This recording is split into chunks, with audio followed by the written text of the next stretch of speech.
नमस्ते, हरे कृष्णा। 2-3 दिन पहले मैंने एक वीडियो डाली थी जिसमें आप लोगों से ये पूछा था कि वेद जो है, ज्योतिष वेदों का अंग क्यों है। अब सबसे पहले इस सवाल का जवाब देने के लिए हमें ये समझना पड़ेगा कि वेद क्यों लिखे गए। तो मेन रीज़न था, वेद व्यास जी ने जो वेदों की रचना करी है, सबसे मेन रीज़न था कि ह्यूमन बर्थ को, जो कि एक पॉसिबिलिटी है, अगर हम ह्यूमन बॉडी में आए हैं तो हमारे पास में एक पॉसिबिलिटी है कि we can get liberated, we can go to this spiritual locus again from this material world. ये जो मटेरियल माया जगत के अंदर हमारी आत्मा फंस गई है, इससे मुक्त होकर हम वापस से आध्यात्मिक जगत की प्राप्ति कर सके। ये एक अपॉर्चुनिटी होती है ह्यूमन बर्थ में, मनुष्य जीवन में। तो वेद लिखने का सबसे पहला यही रीज़न था कि एक ह्यूमन को, एक मनुष्य को एक गाइडेंस मिल सके कि जिसके थ्रू वो वापस से उस स्पिरिचुअल वर्ल्ड में प्रवेश कर सके जहाँ से वो आए हैं। क्योंकि मृत्यु जगत है, मटेरियल वर्ल्ड जो है वो टेम्पररी है, सब कुछ एक दिन ख़त्म हो जाएगा। तो ये सच्चाई नहीं है, ये एक तरीके से माया है।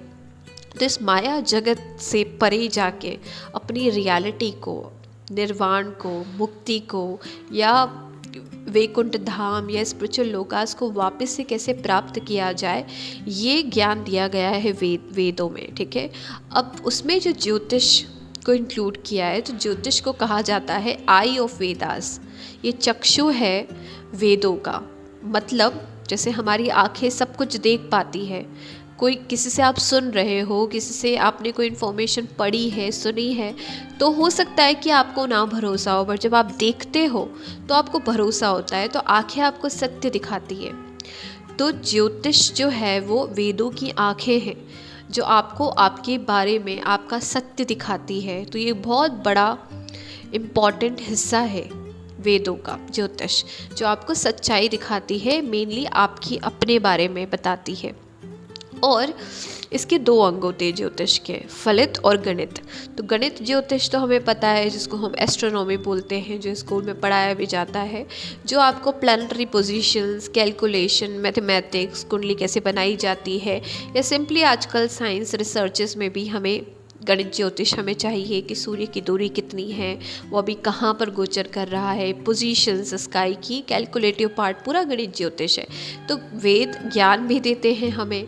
तो ज्ञान, गणित ज्योतिष जो है वो बहुत बड़ा अंग है। पूरी मैथमेटिक्स एक्चुअली गणित ज्योतिष चाहिए। ओके, तो गणित एक बहुत बड़ा अंग है वेदों का, जो ज़रूरी है ताकि आप चीज़ों को लॉजिकली समझ पाओ। और जो हमारा फलित ज्योतिष है, अब उसकी क्या ज़रूरत पड़ी वेदास में।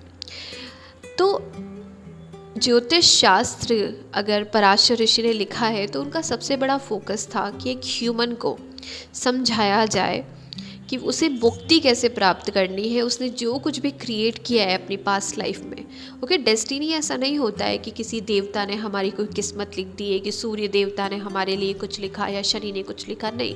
वो एक गवर्निंग बॉडी है, वो एक तरीके से आप लॉ समझ सकते हो कि न्याय करते हैं, या फिर उनके हाथ में पावर है, जो हमने क्रिएट किया है उसी का रिजल्ट देने का पावर उनके हाथ में है। ओके, तो ज्योतिष के थ्रू, हमारी कुंडली, हमारे प्लानिटरी कॉम्बिनेशन के थ्रू हम जान सकते हैं कि हमने क्या क्रिएट किया है।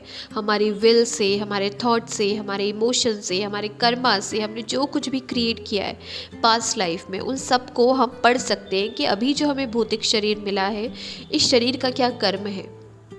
ओके, जो कर्म है वो हम एक्सपीरियंस करते हैं। तो और इसलिए उसको डेस्टिनी, अब लोग आर्ग्यू करते हैं कि अगर डेस्टिनी ही सब कुछ है तो फ्री विल का रोल कहाँ आता है।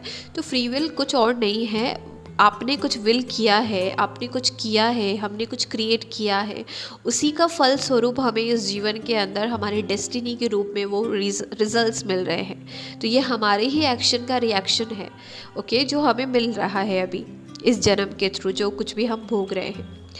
तो ज्योतिष जो है उसके माध्यम से हम ये समझ सकते हैं कि कहाँ पर हम फंसे हुए हैं, क्या क्या ब्लॉकेजेस है मुक्ति के पाथ पे। तो वेद पुराण हमें कभी भी ये नहीं कहते हैं कि आप आपकी किस्मत को कैसे बदलें, वो आपको बताते हैं आपकी किस्मत क्या है, आपके प्रारब्ध क्या है, आपके जीवन में आप क्या क्या एक्सपीरियंस करोगे और उसके थ्रू आप अपने आप को कैसे काम रख सकते हो, कैसे आप एक्सेप्टिंग जोन में जा सकते हो, और जो कुछ भी आपके हाथ में है उसका बेस्ट यूज़ करके आप अपनी लाइफ को इस तरीके से कैसे जी सकते हो कि आप मुक्ति को प्राप्त कर सको। ये मेन फोकस था ज्योतिष का। आजकल क्या हो रहा है, कलयुग का प्रभाव है, बहुत ज़्यादा कमर्शलाइजेशन बढ़ गया है, जिस वजह से इस साइंस को, इस डिवाइन साइंस को जो एक्चुअली मुक्ति के लिए लिखी गई थी, उसका हमने एक मार्केट बना दिया है कि हम लोग छोटे छोटे टोटके देते हैं कि ये कलर पहन लीजिए आपकी किस्मत बदल जाएगी, ये अंक लिख दीजिए और पानी पी लीजिए तो इससे कुछ हो जाएगा, ठीक है, इस कॉर्नर में आप ये पेंटिंग लगा दीजिए। ये इस तरीके के जो आजकल चल रहा है टोटका एक्सेट्रा, इसका कोई मतलब नहीं है। ओके, ये चीज़ें आपकी डेस्टिनी को नहीं बदल सकती है। किस्मत सिर्फ 3 चीज़ों से बदलती है। या तो आप तपस्या का मार्ग चुनें कि अपने आप को, तपस्या से क्या करते हैं, हम अपने सेंसेस को कंट्रोल करते हैं, हमारे टेंडेंसीज़ को हम कंट्रोल करते हैं, ठीक है, कि कुछ गंदा बोलने की इच्छा हो रही है बट हमने कंट्रोल कर लिया, कुछ गंदा खाने की इच्छा हो रही है हमने कंट्रोल कर लिया। तो तपस्या के थ्रू, ठीक है, या फिर तपस्या जो रावण ने की थी, आप सोचो, राम भगवान ने तक युद्ध जीतने के लिए महादेव की इतनी कठिन तपस्या करी कि एक लोटस फ्लावर कम पड़ गया तो वो अपनी आँख देने को आ गए कि नहीं, ये गलती नहीं होनी चाहिए, कि उनको कमल नयन कहते थे, तो उन्होंने सोचा कि जब मेरे नयन कमल के समान है और मुझसे त्रुटि हुई है तो मैं अपना नयन ही भगवान महादेव को चढ़ा देता हूँ। तो इस प्रकार की परीक्षाएं भगवान राम ने तक दी। रावण ने कितनी, भले वो राक्षस था बट उसने कितनी तपस्या साधना करी महादेव की, कि महादेव के परम भक्तों में उनका नाम आता है। तो रावण ने तक इतनी तपस्या करी थी।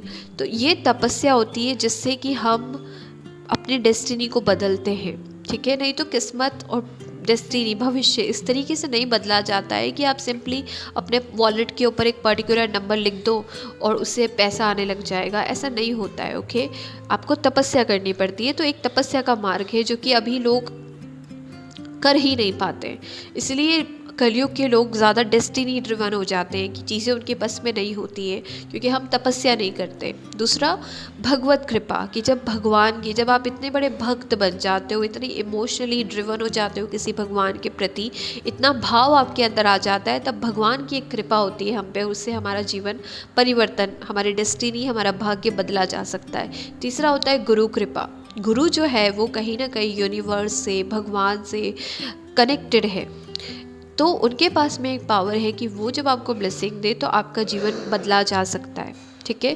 पर ये जो अभी चल रहा है वैसे भाग्य नहीं बदलता है, वो सिर्फ एक कुछ पर्टिकुलर टाइम के लिए साइकोलॉजिकली आपको थोड़ा इम्पैक्ट दे सकता है, या आपकी किस्मत में कोई धन है तो वो बाद में आना था तो वो पहले आ जाएगा, बट उसको बढ़ाया नहीं जा सकता। ओके, सिर्फ टाइम लाइन थोड़ी ऊपर नीचे और कुछ समय के लिए हम अपने आप को साइकोलॉजिकली बैलेंस कर सकते हैं। तो मेनली ये जो रेमेडीज़ है कि ये कलर पहने, इस दिन वो कलर पहने, वो जो यूनिवर्सल एनर्जी है उसके साथ सिंक्रोनाइज होके हम बेस्ट तरीके से काम कैसे कर सकते हैं, ठीक है। बट उससे किस्मत नहीं बदलती, तो ये हमें क्लियर करना पड़ेगा। तो ज्योतिष लिखने का ये कारण नहीं था कि हम बैठ के मटेरियल लाइफ को फोकस्ड होके अपनी किस्मत बदलने पे काम करें कि मुझे पैसे वाला, दुनिया का सबसे पैसे वाला इंसान बनना है, बहुत फेमस बनना है। ये सब चीज़ें ज्योतिष शास्त्र हमें गाइड नहीं करती, क्योंकि वेद पुराण हमें मटेरियल चीज़ों की तरफ गाइडेंस नहीं देते। उनका मेन फोकस यही होता है कि मटेरियल लाइफ जीते हुए भी आप मुक्ति को प्राप्त, परम गति को प्राप्त कैसे करें। तो मेन जो पराशर ऋषि ने ज्योतिष लिखी थी उसका ये रीज़न था, और इसीलिए वेदों का अंग है। ओके, इसी वजह से इसको वेदों का हिस्सा कहा गया है, क्योंकि वेदों का मेन फोकस ये है कि एक इंसान को परम गति तक ले जाए, मुक्ति की तरफ ले जाए। होप आपको ये वीडियो पसंद आई होगी। Thank you so much for listening. Hare Krishna.